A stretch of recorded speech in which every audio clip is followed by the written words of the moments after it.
I don't go into the Bush, Clinton, Bush stuff, because that's not history. That's journalism. I mean, that's political science. It hasn't stood the test of time yet. What are you going to talk about Clinton? I mean, you're going to talk about Clinton. What are you going to talk about?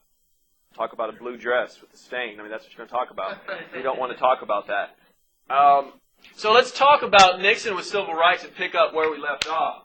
Now, yesterday, I didn't even realize this until I was coming home yesterday. Yesterday was 40-year anniversary of the Kent State Massacre. Now, what happened at Kent State University is a group of anti-war protesters on May 4th, 1970, to protest Nixon's ordering the nation of Cambodia bombed in an attempt to get the Ho Chi Minh Trail, are going to burn down the ROTC building on campus. The National Guard is going to be dispatched, and they are going to end up shooting into a crowd of students and killing 4 of them, injuring 9 of them. Now, what's really interesting is that yesterday I was reading an article that talked about this incident, and because time has passed, the FBI has opened their files in regards to this, and this had always been portrayed as a spontaneous outbreak, just an uprising. But it's this new evidence that has come out, or the evidence that the FBI had been sitting on, kind of shows that it was an orchestrated event, that it was planned to instigate a riot. And there's also some indication that perhaps the National Guard, which was supposedly the ones who shot into the students, had somebody shot into them, into the National Guards by a sniper from an unknown location. There were bullet holes found in trees behind the National Guard. Forensic study found them, so they weren't there beforehand, and interestingly enough. But this is going to be really one of the major events that really thrust the anti-war movement for Vietnam into the limelight. Now, in 1973, the Supreme Court is going to overturn all state laws in regards to a woman's right to end a pregnancy, Roe versus Wade. There today is no federal law in regards to abortions. It's all state laws. And Roe versus Wade is commonly looked on by people who are pro-life that says this is an excellent example of the Supreme Court legislating from the bench. They're creating laws by dictating to the people what they want to happen, not what the people want. Also, during Nixon's administration, the Freedom of Information Act is going to be signed into law. This makes it difficult for the federal government to actually say you cannot have these records because it is classified. Because in order for the government to say you cannot have these records or to prevent someone from having records, they must first show how it is in the interest of national security to prevent someone from having them. As a result of the Yom Kippur War, a group of Arab nations that form an association known as OPEC, the Organization for Petroleum Exporting Countries, decides to hit the United States where it hurts, and that is in their pocketbooks with oil. Since World War II, our oil imports, what we are actually bringing in and what we depend on, has risen from 20% of our total oil consumption to, in 76, right around 64%. Okay? So, by them cutting us off of that amount of oil, it is going to limit the supply of oil and make oil be more expensive. Therefore, gas is going to jump from, ready, 35 cents a gallon to around 75 cents per gallon. Now, I know you're thinking blasphemy, but let's look at this. 35, that's doubling in price. Okay? That's basically what has happened just recently with us as well. Okay? It's doubled in price. You couple it with inflation, and there you go. There you have the differences in price. Now, eventually the embargo is going to end, but one of the main differences you see is instead of these humongous 1970s cars that are just boats on wheels, you're going to start seeing the evolution of what? Smaller cars. You're going to see the importation of the Honda CC or something like that, a little itty-bitty thing. Toyotas, you're going to see the Gremlin, the Pacers. You're going to see the small cars. No longer does every car have to be an 8-liter, have a V8, excuse me. Now, when Ford comes in as president, we've talked a little bit about him. The biggest mistake he is going to make is he is going to pardon Nixon. Now, what had Nixon done to deserve a pardon and been proven guilty of doing? The answer is nothing. But by pardoning him, he gets branded with charges of collusion. So that he and Nixon had a deal here. Hey, I'll resign, you pardon me, you become the president, I get off scot-free. Now, there's no evidence of that, but it's still the charge that stuck with him. Now, during this time period, we would be economically in a period that is known as stagflation. Inflation is going up, but the economy is not growing. Inflation at this time period is roughly around 7% annually. Now, that's probably somewhere where we are right now with this new 75% growth in our total monetary supply in the United States since President Obama took office. But in order to try to control this, to hold down our inflation rate, Ford is going to launch a plan called WIN, a program called WIN, Whip Inflation Now, designed to get people to be more cognizant of the role inflation plays in their lives and help conserve their money and to try to withhold inflation. Now, as we shall see when we get to the next president, it's not going to be very successful because by the time Carter leaves off, inflation is going to go from 7% to 18% when he leaves office.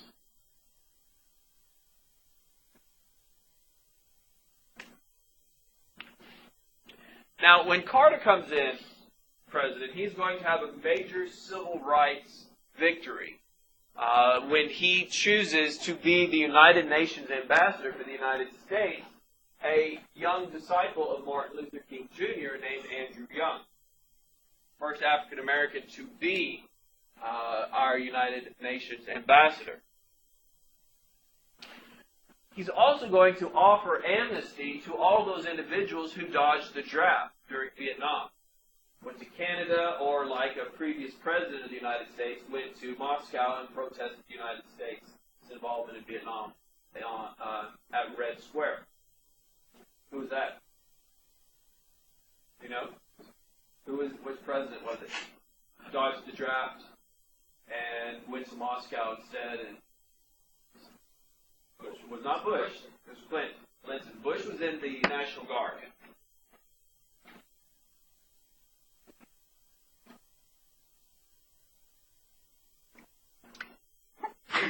Possibly one of the most long-ranging ramifications of Carter's administration is going to be a Supreme Court decision involving the University of California's medical school in 1978. A medical student by the name of Bakke is going to file to get into their program. What happens is that he does not get good enough grades on his MCAT, the medical interest test, to qualify him for the program. therefore he's rejected. What he does discover, though, is that because of affirmative action, this college is setting aside for every 100 applicants 16 slots for minorities who will have possibly lower scores than he did. He discovers that this is the case for him and that he was rejected because his grades were better than a minority's, but that slot was saved for a minority. He is going to sue the University of California on the grounds of reverse discrimination, because the policy was affecting him, who had grades good enough and better than these minorities who were still allowed in. As a result, the Supreme Court is going to rule that affirmative action cannot set, or a college cannot set aside X number of seats and base admission only on the basis of race. It can use race as an issue when contemplating admission, but it cannot be the only factor.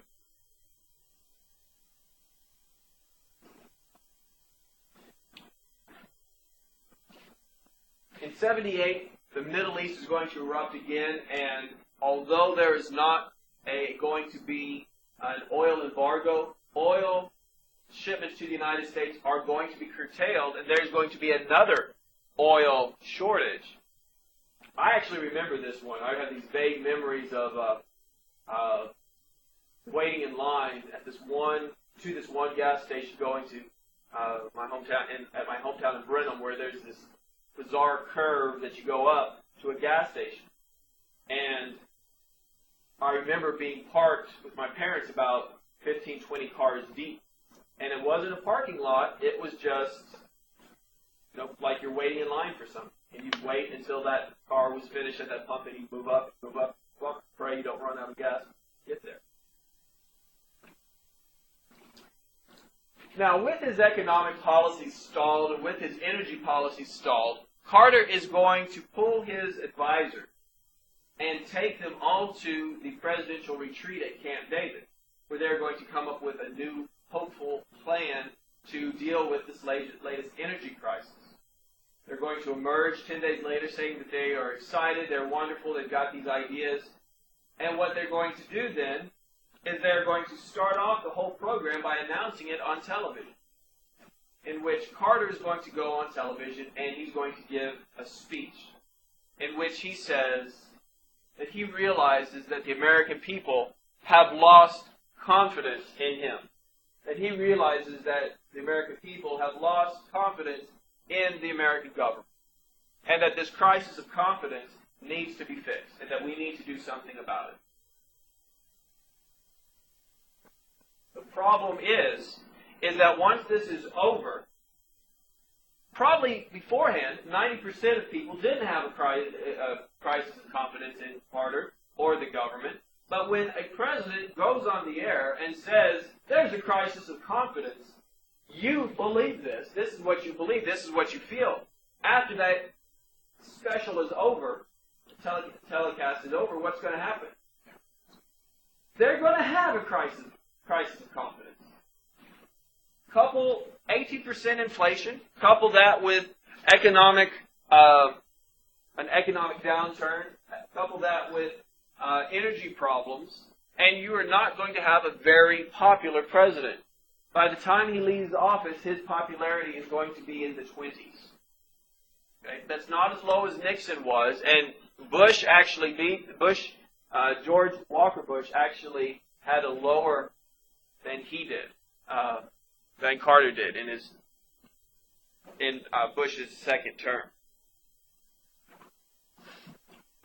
But that sets the stage for Reagan to come in and the Reagan Revolution.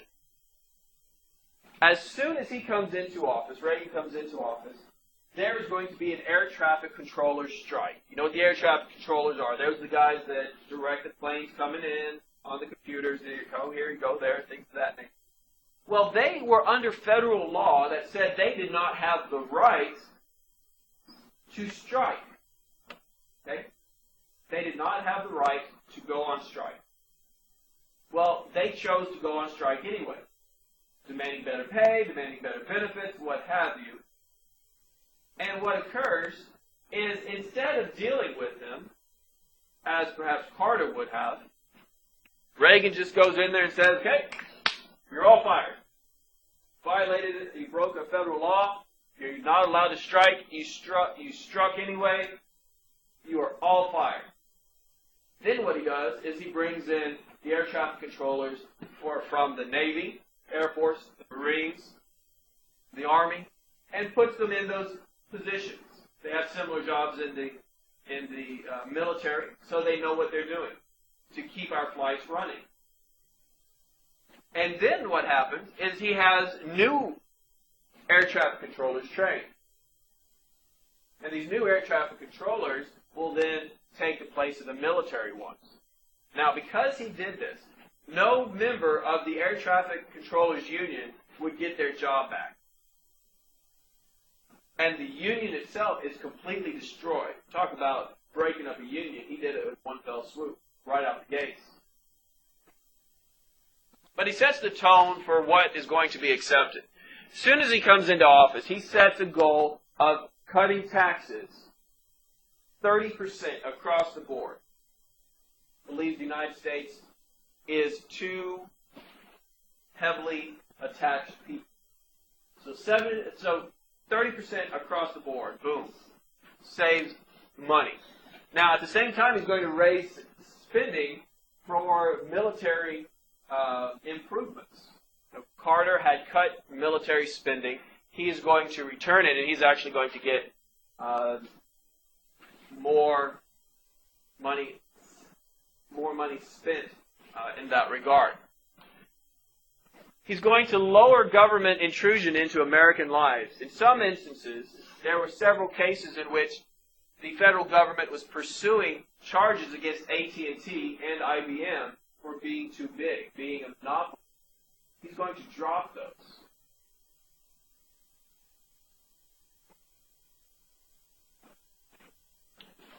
After he wins his monumental landslide in 1986, he's going to set his sights on lowering income tax again. And income tax rate, the Income Tax Act of 1986 is going to lower the top bracket from 50% down to 28%. 50% to 28%. 22% savings. And corporate taxes from 46 to 34%. Now, this sent a lot of people into hysterics because so much money was cut from income tax. If you're making $100 million a year and you were paying 50% of that as a top wage earner, the government was getting what? Getting $50 million a year. But if you cut that, and now you are taking home $78 million a year, you're going to have an additional $28 million that you can do what with? You can invest, save, spend on what? Whatever you want. You spend that money on whatever you want, and what's going to happen? No. The economy gets boomed. There's two theories of how the economy grows. One is the government grows it, and one is private sector grows it. If you give more money to people to spend, they're not going to go bury it. You don't go bury your money. If you put more money in the bank, what does that allow that bank to do? Make more loans. If you make more loans, people are going to buy more. If you're a bank and you have $28 million more a year that you can invest, that people can buy houses at, they're going to go out and they're going to buy a house. When I bought my first house, it was $100,000. Over a 30-year note with my rate of interest, and we got a good rate of interest. We got like 8.1% interest. It was going to be, we would have paid like $260,000 over 30 years. Okay, that is $160,000 that bank made on one loan. Okay, and what is that bank then allowed to do? Make that money. It just invest. This is called trickle-down economics. You cut the top, give them more money to spend. They're going to go out and buy. They're going to buy boats. They're going to buy fancier cars. They're going to get their houses rebuilt. And what's going to happen to those people who need that? You're going to have more people doing all of these things. As a result, you're going to keep more of them employed. Now, one of the major boons of Reagan's domestic issues is going to be in 1982 when he has a vacancy in the Supreme Court, and he is going to appoint the first female Supreme Court justice, Sandra Day O'Connor. She was appointed in 82, and I think she stepped down, I want to say 2007, just recent. By the time he leaves office, he would have appointed half of the federal judiciary